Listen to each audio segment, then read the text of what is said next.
Хаврын үлэр таны нүд цагт нь хорсож, юм тарж байгаа юм шиг мэдрэмж төрж байна уу? Тэгвэл энэ асуудлыг яаж шийдэх вэ?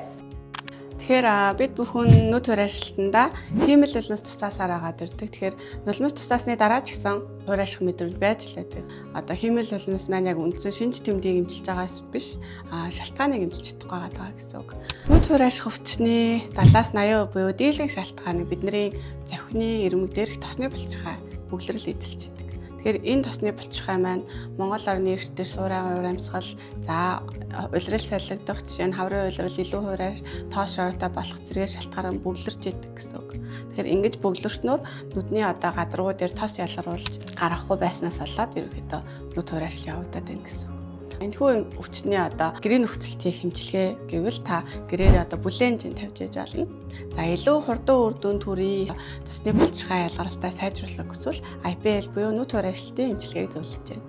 За тухайн эмчилгээнд орохоос өмнө та мэргэжлийн эмчит үзүүлэн тусгай зориултын багажаар одоо энэ завхны ирмэг дээр тосны булчирхайгаа үнэлүүлэх шаардлагатай. Ингэснээрээ одоо бусад өөр төрлийн хураашил байна уу гэдгийг ялгаа онцлох боломжтой.